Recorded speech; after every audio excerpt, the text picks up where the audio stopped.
Мито од 50.000 евра му донесоа лисици на рацете на Васе Анакиев, директор на Инспекторатот за земјоделие. Тој е осомничен за кривично дело корупција. Ова доаѓа по истрагата која што обвинителството за гонење организиран криминал и корупција ја спроведе во координација со Министерството за внатрешни работи. Двете институции ја потврдија акцијата, а детали се најавуваат по завршувањето на активностите.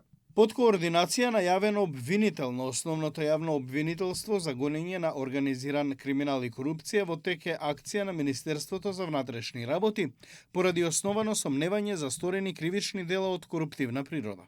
Пред законот сите се исти, нема веќе селективна правда, сите ќе одговараат ако се огрешиле, порачуваат од владеачката ВМРО ДПМН. Од таму ја поздравуваат акцијата и велат дека на овој начин се враќа довербата во институциите и правниот систем, бидејќи во време на СДСМ и јавноста беше сведок на бројни скандали и случаи со криминал и корупција, што придонесе за пат на довербата во органите на прогонот. Секој кој се ограшил пред законот, без разлика дали од СДС, од ВМРО ДПМН или било која друга политичка партија, треба да одговара.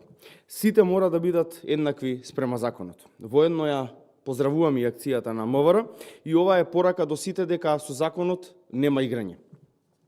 Дополнително ние не очекуваме ова да го разберат колегите од СДС, затоа што тие се уште една иста криминална банда која што сака да дојде на власт само за повеќе да краде. Акцијата на МВР и обвинителството ја поздравуваат и од Социјалистичката партија на Македонија, коалициониот партнер во власта, од каде доаѓа Анакиев. Нашите очекувања од новата демократска власт се во воспоставувањето на владењето на правото и на правната држава, но и во одговорноста во работењето на секој поединец или институција. Социјалистичката партија на Македонија ги повикува надлежните институции да постапуваат според закон, одговорно и без селективност да ги превземаат сите активности во разоткривањето на било кој случај за кој постојат основани сомненија за сторен криминал или злоупотреба на службената должност.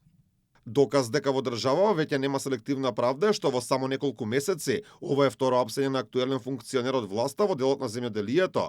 На 6 ноември минатата година за примање мито приведен беше директорот на Агенцијата за финансиска поддршка во земјоделството Илија Стоилев, функционер на ВМРО ДПМН.